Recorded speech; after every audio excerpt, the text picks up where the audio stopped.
I'm pleased to introduce our speaker today, Pat Fensom, who retired in 2018 as a Command Sergeant Major after serving 31 years. 27 of those were in the Special Forces.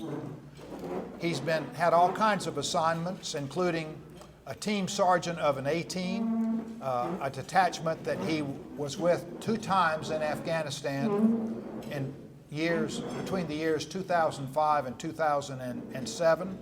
His assignments have been all over the world, including Central America, South America, Afghanistan, and numerous assignments here within the United States. After retiring from the Army, Pat got a master's degree in performance psychology, and he's worked with the Philadelphia Phillies as a cognitive performance coach and has consulted with NFL and Major League Baseball teams on leadership and performance.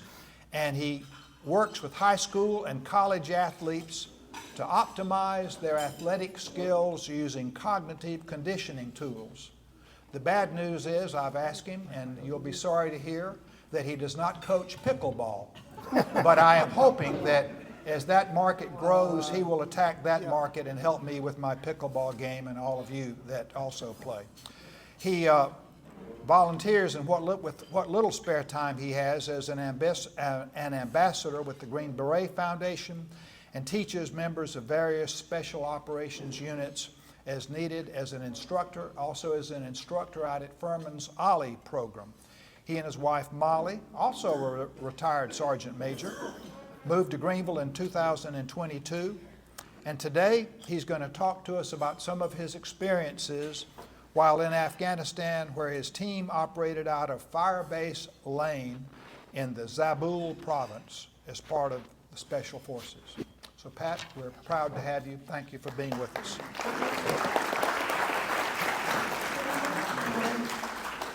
Thanks, Bob. Thank you, Bob. Can everybody hear me back there? Just want to do a sound check. Okay, good. All right, we got a moving podium. This morning, as I was putting the final touches on my hair and making sure I was presentable, I realized I really hadn't presented or prepared any notes. So there's a great man I like to follow. He once did a speech on the back of an envelope, so hastily I did some notes on the back of an envelope, and we'll see how it rolls. By no means am I saying what I have prepared today is going to be anything like Abraham Lincoln. My point is that I just like to follow greatness and follow good leadership, so I'm going to give it a shot. Before I get started, I want to recognize a few folks. Certainly my wife, Bob introduced her. I often tell people she's the lethal one in our household. She's a retired sergeant major as well. Very storied career. I want to recognize a good bud of mine here recently. I call him a good bud because he's already spent a lot of time in helping me improve my golf game.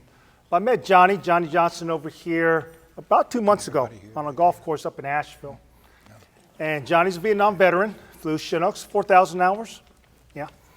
And the neat thing is the way we connected was he learned that I was retired from the Special Forces. And Johnny, after he retired, continued to serve troops and serve the nation by finding wounded warriors across the country to different venues. And so he started name dropping, and generally in a small community, if you don't know somebody directly, about 1 or 2 degrees off, you'll know that individual. And there's several folks that Johnny mentioned, so I appreciate you coming today, Johnny, and look forward to being on the links with you. Also want to recognize the Ollie group. Bob mentioned that I had opportunity to teach a Ollie course titled Masters of Unconventional Warfare, History of the Army Green Berets. We're going to turn the volume up. Okay. A bit closer. Okay.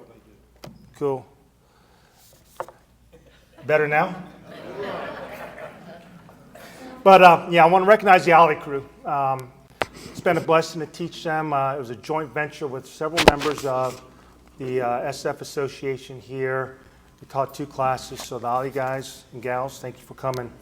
I also want to recognize this group that just newly formed, a hodgepodge of post 9/11 vets. I got your 6 back here. Did a couple range, or we did a range with them, and just a lot of good vision there. So good to have you guys out there, along with the SFA chapter back here. And finally, I want to recognize a gentleman here, former veteran, former Marine, Bob Bale, just completed last week a walk to the equator and back. 2 years of walking 9.3 miles on average a day. To me, when I think about the stuff I do now with cognitive performance, there's a living example of mental focus, mental strength and courage, and goal-setting determination. So Bob, congratulations on your recent accomplishment. And Bob, in an interview with one of the local news stations, stated he's going to cut down next year from 19.3 miles. He's just going to do a half a marathon a day. Good on you. All right, so let's get rolling. We got the screen up yet? All right, here we go. I tend to walk around, and if I do, somebody just say, hey, get behind the mic. I'm okay. I want this to be a little informal. I get passionate about talking about the guys I got to serve with. So here we go. All right. As Bob mentioned, retired Command Sergeant Major. Most of my time was with Special Forces. Spent a lot of time with the 7th Special Forces Group, which had the responsibility in Central and South America. And then towards the latter part of my career, I moved to 3rd Group and spent a couple tours there in Afghanistan. I want to start off kind of giving you a flow of where I want to take you, because in a second we're going to put on some parachute rigs, a rucksack, and we're going to go take a ride, okay? So where I'm going to take you is just talk about some of my experiences, taking the team, 2 tours at Firebase Lane, our by, with, and through mission that we did with our Afghan partner forces, and a specific date of August 9, 2005. Okay, so ready to take the ride? Okay, here we go. So taking the team. This was on the wall at our SOTA, Special Operations Task Force in Kandahar, and I came across this, and this Bible verse has been used by several units. It was fitting for our organization. It was fitting to me, because prior to me being a team sergeant, I had reported to 3rd Special Forces Group and did not have a good interaction with the Command Sergeant Major. Earlier that year, I got promoted Master Sergeant. Let me go back some. 9/11, I was instructor at the Special Warfare Center. And shortly after that, the Army made a decision that they were going to stop movement and stop loss, meaning if you're in a unit and it's an operational unit, you're going to stay there. If you're on assignment to go to the schoolhouse, then you're not moving. Again, for us that had been instructors at the time at the Special Warfare Center, that also meant we weren't going back to the operational force. And we were not happy about that. This is 9/11 happened, and everybody was ready to get their fight on. So fast forward 2005, I'm now a Master Sergeant. The job for Master Sergeant in Special Forces is to be an Operations Sergeant, quite often called the Team Sergeant. So I got my orders, reported to 3rd Group. I knew which battalion was going to combat next, so I went knocking on that Sergeant Major's door. I set up an appointment. I knew ahead of time, talked to a couple friends, that he was a very gruff dude, very angry man, so I prepared myself. I'm often told I'm easily intimidated, so I was kind of concerned how this interaction was going to go. And so I knocked on his door, and he looked at me, and he said, "Who are you?" Not in those words. I'm omitting some words. And I said, "I'm Master Sergeant Pat Fensom." And he said, "What are you here to do?" I said, "I'm here to be a team sergeant in your battalion." And he told me where I could go. I didn't leave. And he said, "What are you still doing here?" And then that started approximately 3-year relationship with him. He asked me what job I wanted. And to me, that was the opening to tell him exactly what I was there to do. And that was to be a team sergeant. And he said, "I got no room for a team sergeant or cherry blankety blank team sergeant," because at that time I had just pinned. And he asked me, "What do you think about that?" So I said to him, "Sergeant Major, you give me your worst team And I looked him in the eye and I said, I'll make it the best team in this battalion. And he leaned over and he said, let me tell you something, Master Sergeant. There is no bad team in this battalion. You're going to be the operations sergeant major. Get your blankety blank out of my office and go there. So that was my start with Command Sergeant Major Dave Putnam. I'll fast forward a little because I'm not going to get into this story, but he later on asked me to come to a couple assignments and work for him. But that was the start of me trying to take a team. So I was operations sergeant major with the task force getting ready to go to Afghanistan. We moved to Afghanistan over the course of June 2005, and quickly we get word that one of the teams was having issues. In fact, the team sergeant was relieved, loss of confidence, loss of faith. And they came to me and said, hey, there's a job opening. I said, I'll take it. They said, no, you got to listen. I said, I'll take it. Because you never turn down a job opportunity. So that was the process of me taking a team. I didn't get a chance to train with them. We did some pre-deployment training, but I didn't train with the team. Generally not a good formula. The team had deployed the year prior and lost one of their senior leaders. I knew that about the team. And now I'm getting ready to take a team that the team sergeant had literally been fired in combat, and I was ready for the job. So when I saw that verse walking around one day, my words to myself was, here I am, send me. I'm ready to rock and roll. So I take the team and just kind of want to orient you. Map of Afghanistan. You got all the stands up north. You got Pakistan, portion of China to the east, Pakistan to the south, and you got Iran to the west. Where I was located, and try this pointer, see how it works. I don't have my glasses on, but down here is Kandahar. And so that's where our task force was headquartered. A Special Operation Task Force led by a lieutenant colonel, Special Force lieutenant colonel, but it was a Special Operation Task Force because we had representatives of all the branches to include some of the interagency partners, and we had representation from many of the countries that were in this war with us. We had Aussies, New Zealand, we had Spaniards, Romanians, and so on. But we were headquartered at Kandahar, and you can see kind of Highway 1. And where we were located was on the outskirts of Zabul Province. It took us about 6 hours to get from Kandahar to our Firebase. We rode part of Highway 1, and then we had to get off the main hardball and trek through the country, or trek through the unimproved roads. So where you see the red dot is where Firebase Lane was. Bottom left is Kandahar, and again, that was the southern sector of Afghanistan. Closer look, you'll see the Firebase located right up here, Triangle Firebase. Little village of Day Afghan.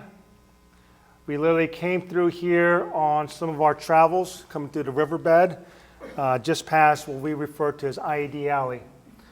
Incidentally, this map is a 2023 Google Earth, so the outskirts of the Firebase is still there.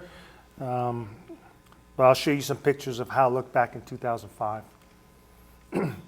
That's part of the Firebase. I say part, that was the main part. There's other sectors of the Firebase reference. Was the ranges, the hospital, the clinic, and our observation posts, or OPs. Okay? So A Camp Lane was where home was for my detachment for 2 rotations, 2005 to 2006, and we went back there latter part of 2006, or mid part 2006. We had a 5-month break in between, and then during that second rotation, our detachment was given another mission where we worked for one of our interagency partners. But it was a classic Firebase. You see some pictures from the Vietnam era. Guys may recognize that. There's a Firebase manual. Had all the standard needs and requirements that a Firebase needed to survive, to run operations out of. And we had layers of security. So you'll see At the apex of triangles, we had observation posts there, but that was manned by our Afghan partners. The inner portion of the Firebase was the U.S. only. And because the Firebase was close proximity to an area called Day Chopin, which was a hotbed of activity for the Taliban and a lot of foreign fighters, camps, training areas, and where they would deploy, we had 2 detachments at this Firebase. Most of the fire bases in Afghanistan had 1 special forces detachment. We had 2. So the 2 teams manned the inner triangle. We had Afghani partners on the outside. We had some contract workers. And then on the outskirts, along the river, some on the high ground, we had other observation posts manned by the Afghan Security Force, which was the former Northern Alliance soldiers that did join the ANA, and they came working for us. So we had security out there. We constantly try to improve security. Obviously, that's one of the important tenets of, occupying a fire base, and that was constantly going on. We had people probing. We had workers inside that were with the TB leaking information. We knew that, but generally, we had a level of security that prevented any kind of attacks coming to the front door. Though we did get rocketed periodically. One night, specifically on Thanksgiving Day, the one night where we're getting Thursday night football, and right before halftime was when they rocketed us, and we had to react to that, and we missed the rest of the game. We tried to make them pay for that. So, this is what the Afghan security forces looked like as far as their observation posts, their living quarters. You can see here, this is on a high ground, and occasionally some of them would take part in some of the plants that we find illegal in this country for the most part, but they took part in it and kept them awake, kept them alive. They did their job. We let them roll with it. So the by, with, and through. Keep in mind, I'm taking over a team that Team Sergeant got fired. So my priorities going into there, and this was early part of July, so the team deployed in June. By mid-July, second week of July, Team Sergeant was on a plane back home to the States, and this ODA is getting a new Team Sergeant. That's me. And I had to put some of my priorities to get the team headed in the right direction. We were ready in combat. So focusing team was one of my priorities. Assess and enhancing the fighting force, the Afghan partners that we were teamed up with. Building a network, we had a mission to do. We had marching orders, and just because a guy got relieved, that didn't give us any excuse or reason not to pursue and complete our mission. And then we had to conduct combat operations. So I'm going to go through that through a series of pictures. Focusing team. Top left is my team leader. He's a detachment commander. First rotation in, so he's still wet behind the ears. He's freshly out of the Q course, really wet behind the ears. And then he was Muslim. And I didn't have a problem with that, but as I got to know the team, there were some teammates that didn't have 100% trust in him. And I recognized that right away. In fact, before I left Kandahar to take this team, I started hearing about that from some of the senior members in the battalion, in the task force. So one of my main early on tasks on focusing team was to build a relationship, team sergeant to team leader. Okay? So Amir, he and I are close buds. In fact, I got a text from him yesterday. Good man, American, and fought like any one of us, like we would expect.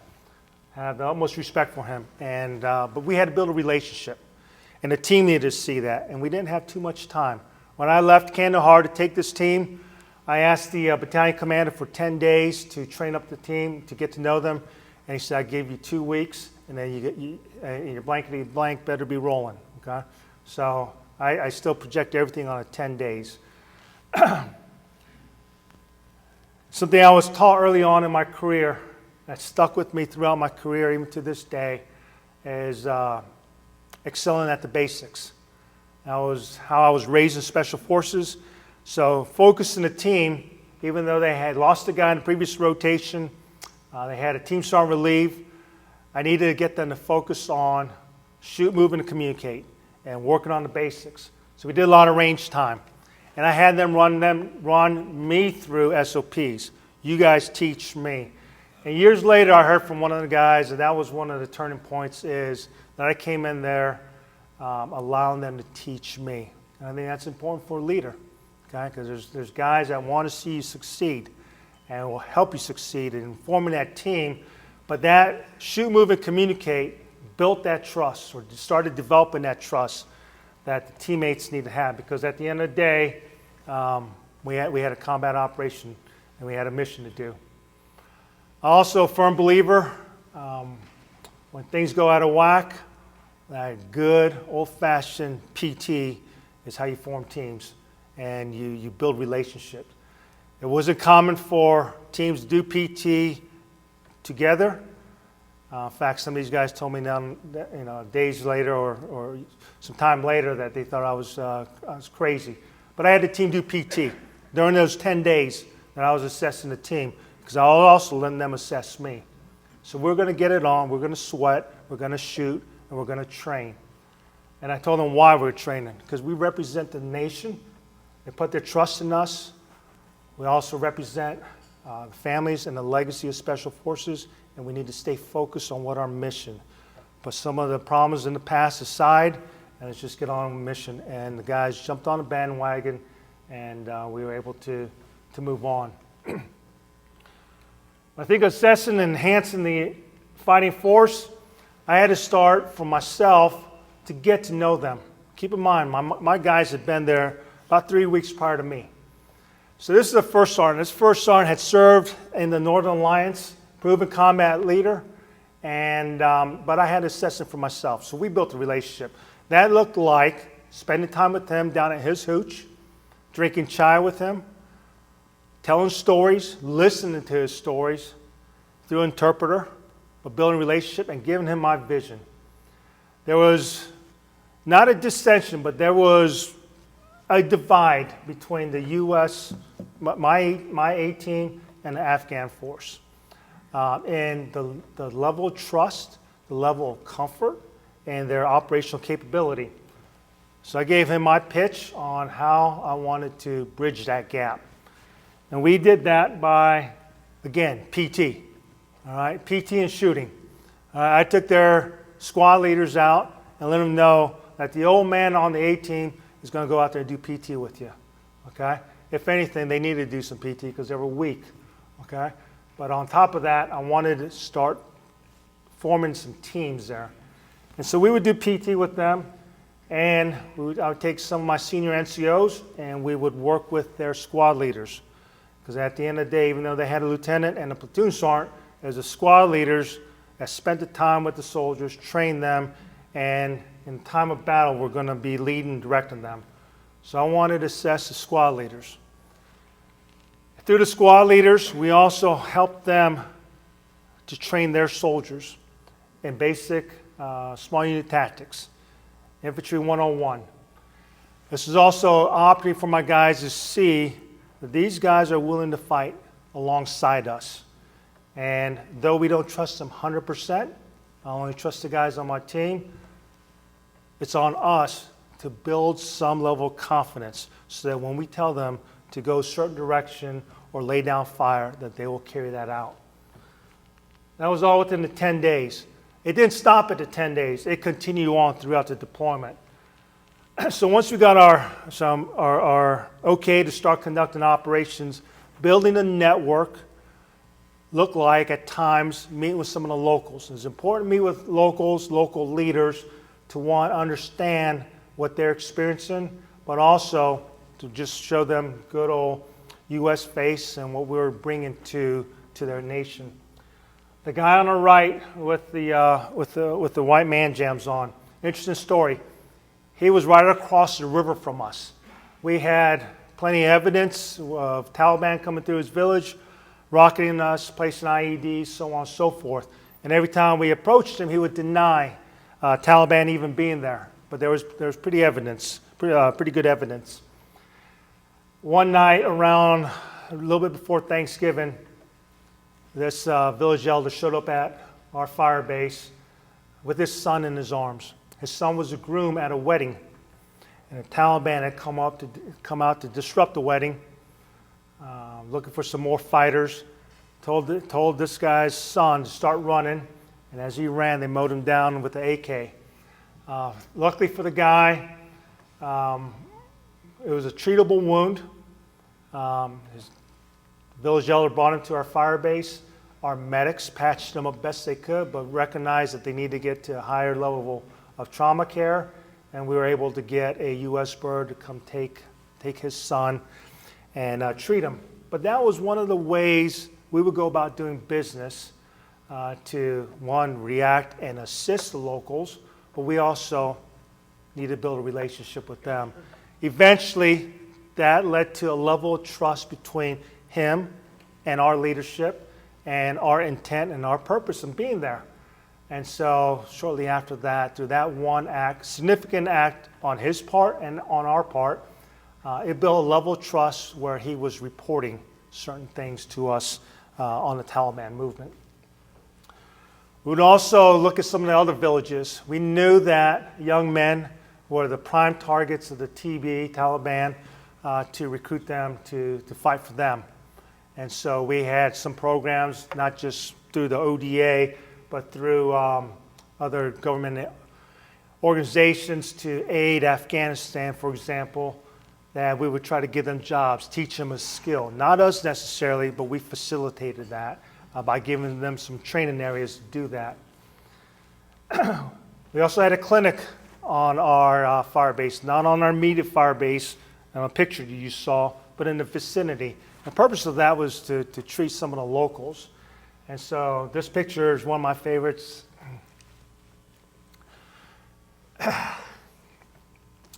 Jason and George, excuse me, we lost both of them. But they would often run these clinics and work to, one, help the locals, but two, also a means for us to meet with some of the leaders to get some information intelligence. One of the government organizations also built a school not too far from our fire base. And I would get schools here in the States that would send over care packages, and the guys and I would occasionally make a visit to the school and just to put a U.S. face behind some of these acts. So here, and notice it's just a boys' school. But sometimes that's the best you could do. It's got to start somewhere. So we have programs like this that we supported. Not our primary mission, but in times when one team was out on a patrol and we were manning the fire base, we would take care of the clinic, take care of the school, and taking care of beefing up security. This is a celebration called Eid at the end of their fasting period. One of my favorite pictures. You may not see it, but right here is what we call a baseball. If you know me, baseball is a passion of mine. Everywhere I've deployed over the years, I always take 2 gloves and a baseball or 2. A glove for me and a glove for somebody that's going to play catch with me. That's how I did my thinking. And so on Eid, I thought I'd bring in a U.S. game. And what you don't see in this picture is a bunch of angry elders because we were bringing the game of the infidels to their young men. So I always look at this picture and I'm like, that country's always going to be backwards to some degree because they don't embrace baseball. But you look at their faces, you can see they were enjoying that.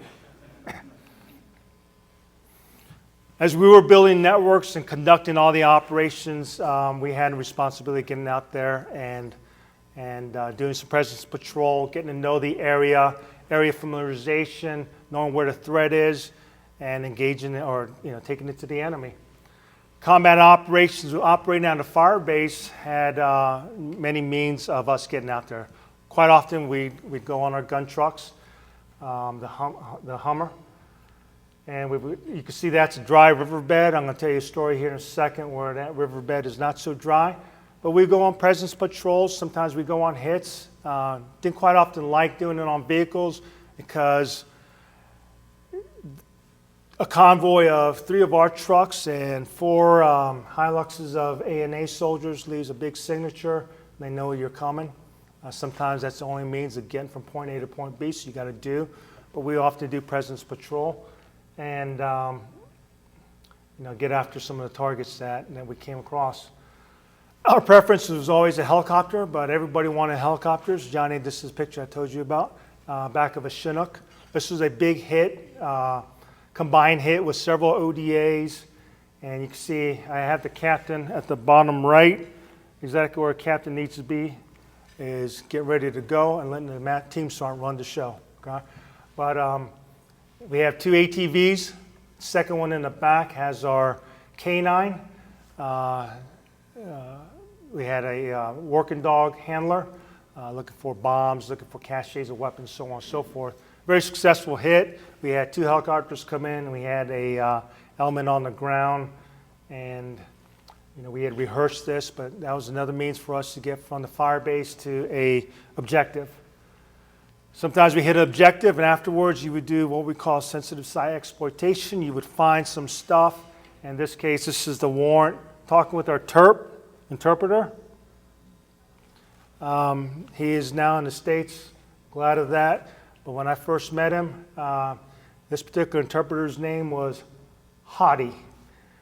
And when I was told that, I said, I call no man Hottie. So your name, I will refer to you as Hottie.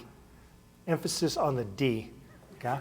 But good man. This guy, he's probably all 130, 140 pounds.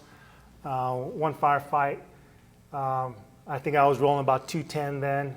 And then with body armor and all the ammunition, during one engagement,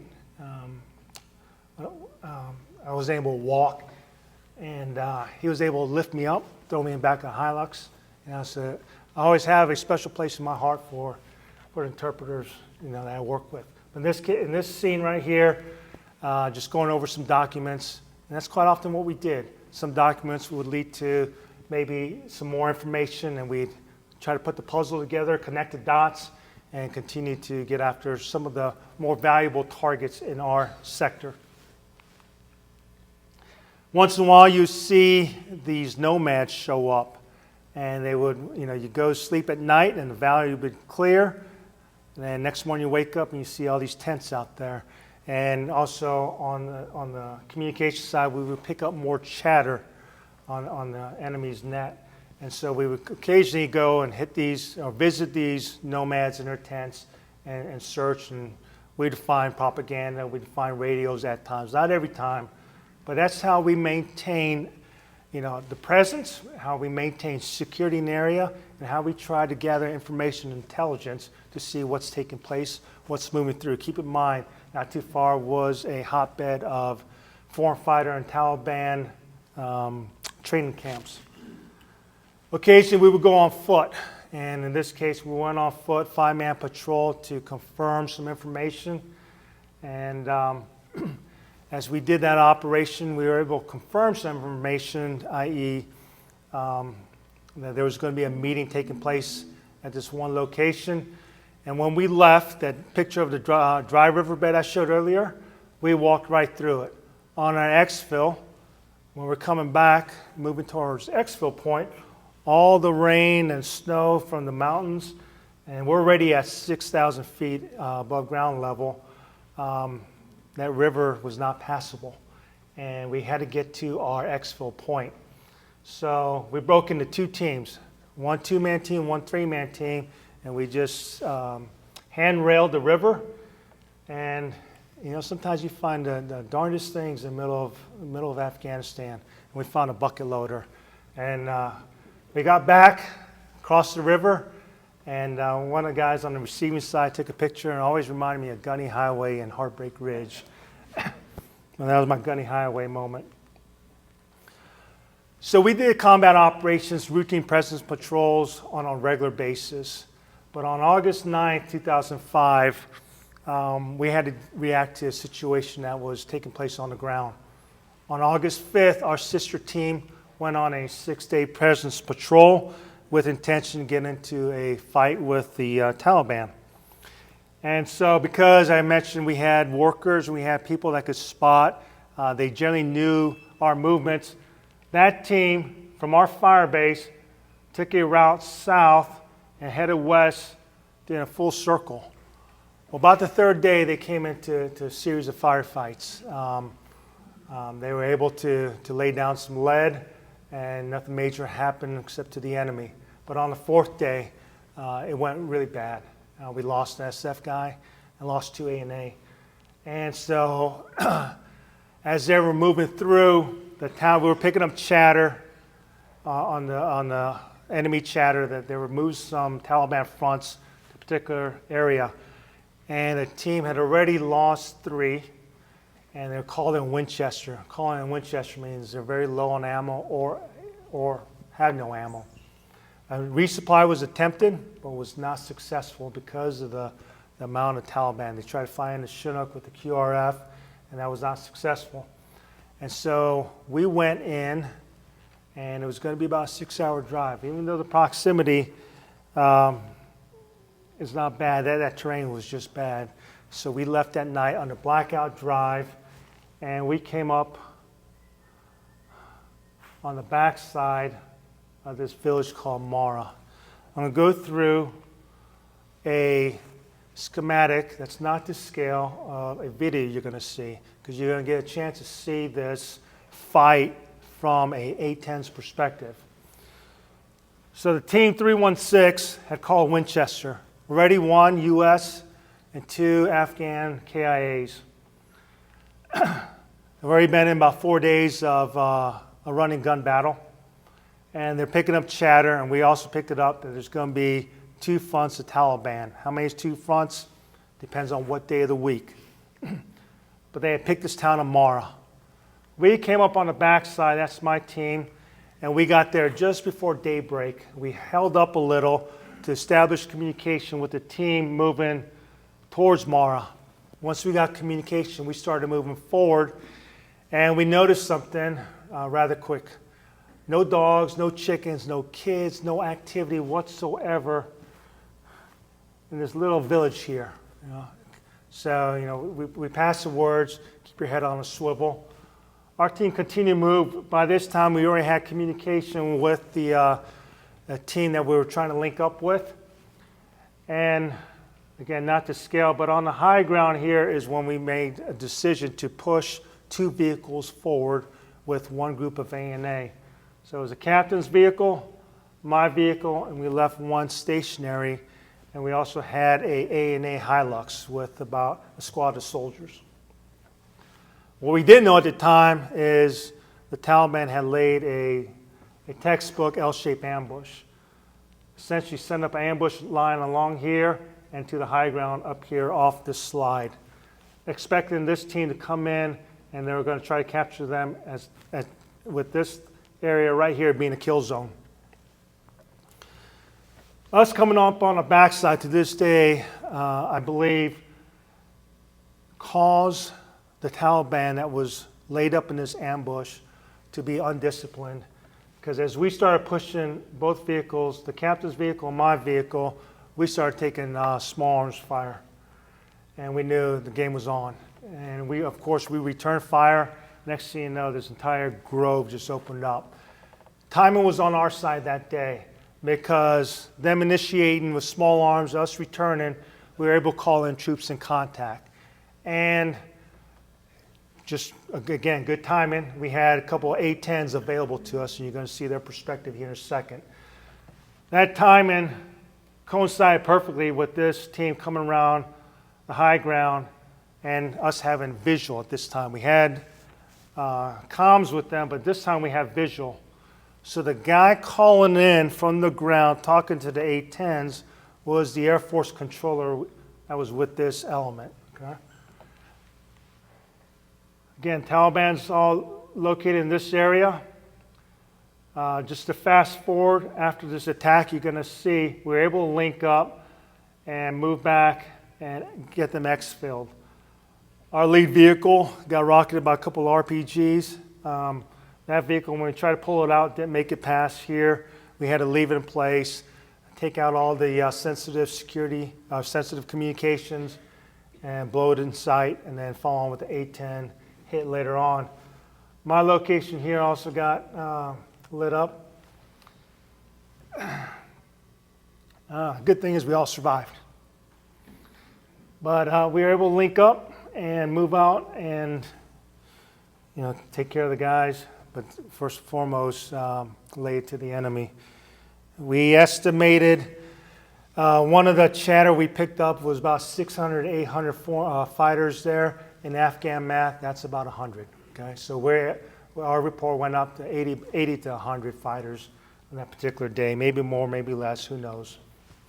But it was a good day of 360 range. All right, so here's the 810's perspective. Oops.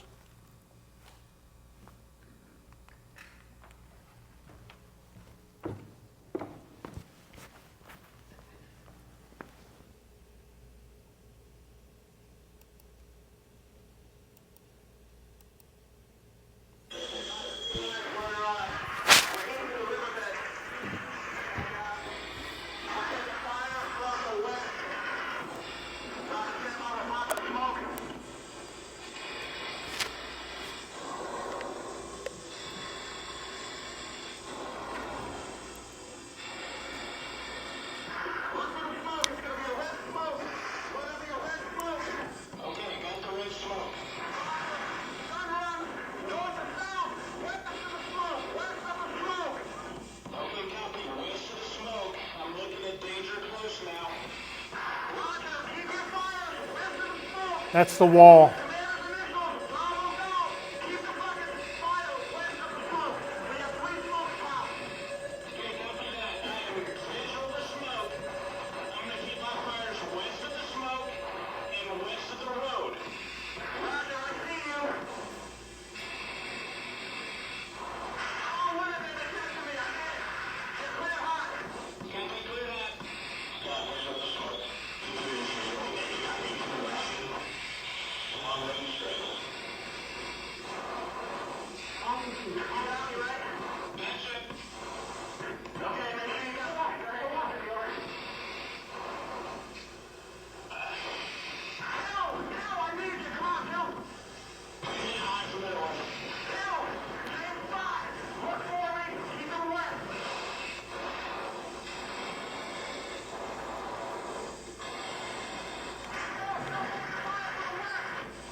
See a vehicle right there?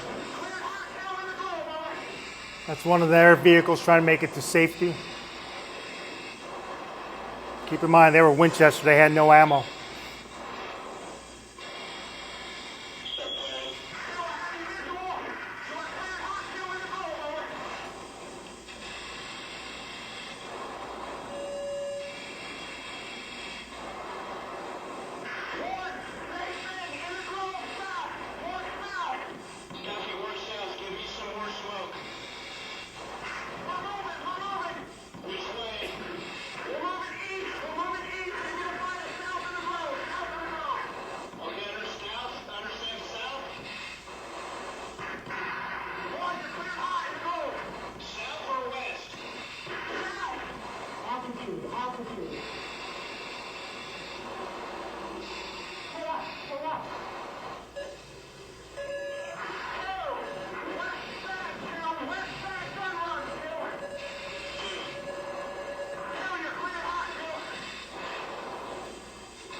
So we had two A-10s on target that day. So you hear pilots talking between themselves.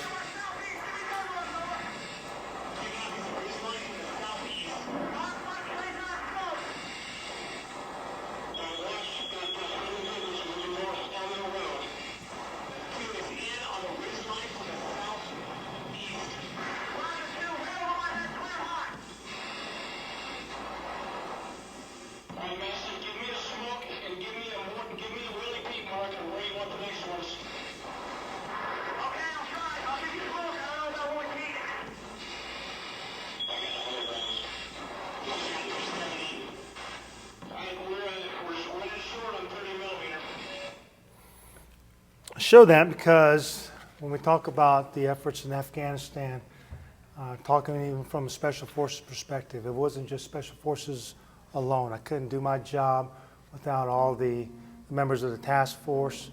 In this case, you see the Air Force coming in. We had a Air Force JTAC or controller that was dedicated to us, did everything with us. So it was just a joint effort. The chaos that goes on. Give me a second. The chaos that goes on from just going through a patrol one day, visiting some elders, trying to bring some stability to get him from an IED or get a team in contact, and so the mindset and the readiness it takes to go from 0 to 100 was pretty much a regular occurrence, staying on the fire base. Keep in mind, early on, I had told that sergeant major, give me your best, give me your worst team, and I'll make it your best team. I'm often reminded of one of my favorite philosophers by the name of Mick Jagger.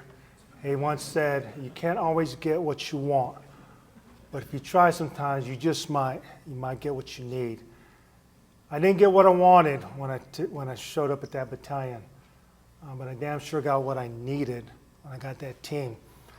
That team, I won't say it was the worst team. It went through some bad times, losing some guys, losing leadership, that level of trust, taking a hit. The year after that, out of the 18 teams in our battalion, it was a no-brainer according to the battalion commander and the same sergeant major at the time. He picked my detachment to get sliced and work for a different organization for another rotation in Afghanistan. That was an honor. It was just an honor to be in charge of these guys in the capacity I was. And it just forged some friendships and bonds, just last for the rest of my life. All right. I know we have a few minutes. I had a hand back here, a question. What was your question, sir? Oh, good question. You're not going to believe this. I can't make this thing up, okay? So that video shouldn't have been released, right? That's the assumption. I got the video from YouTube. No kidding. It was released on YouTube somehow, and our JTAC found it. So somebody somewhere, because we don't read about this, so this never happens where somebody takes some, classified information, puts it on a thumb drive and releases it. That generally doesn't happen, right? Well, that must have happened because that's how this video got. And so then the Air Force went through this process of declassifying it. Yeah. Answer your question? I'm not making that story up. It was on YouTube. Any other questions? Yes, ma'am. My husband's a Vietnam vet, and he has a difficult time reconciling what he knows about the war now with when he was fighting in it. Do you have any problems like that with Afghanistan? And how do you handle those psychologically? That's a good question. I'd do it again. If the nation called on us, and I think a lot of guys and gals feel that in war uniform, they would do it again. Hindsight's always 20/20. Back then, my mission was to do my job, take care of the men, make sure I got them home, or do my part to get them home. Couldn't guarantee that. If I was to fast forward back then and saw what happened a few years ago, that might have gnawed at me a little bit more. It still does, because what happened a few years ago and how we left that country I don't know, I have a word I could use that's may not get bleeped out, okay? But it was messed up. We left some Americans there. When I say I'm glad we got our interpreters out, I am, because they fought alongside. Some of these interpreters were U.S. citizens, and a couple of them in the picture, even at that time, were U.S. citizens. How do I reconcile that? I struggle with the deaths. That's probably the hardest part. But would I do it again? Yeah, absolutely. Answer your question? Okay, cool. Thank you for your time. I just want to say, go ahead, one more. We've heard that there are a lot of Afghanistan units that were fake, that there was a lot of corruption in the military, and yet, on your level, you were making the connections happen. But on a bigger level, there was a lot of craziness going on. I mean, is there any answers for how we could have dealt with that better? Even at our unit, or even at our level, there was craziness and corruption going on. Yeah. How do we deal with it? When I found corruption going on, i.e. we would pay some of the workers. We had a lieutenant. When we were training those NCOs, the squad leaders, he wouldn't train. He thought he was better and didn't need to train with his guys. That was one of my captain's jobs, to talk to him. But later I found out the money we were paying them to be Afghan soldiers, he was pocketing and going into town. When we found out, we had to take it to the A&A leadership. There's something Pat Fensom would want to do, but I'm not judge, jury, executioner. We had to do legally. We had to represent what right looked like. Well, we took that because we also had to challenge that system of accountability. I think the accountability was lacking in many of those cases. Okay, cool. Thanks for your time. Just want to give you a glimpse of Afghanistan.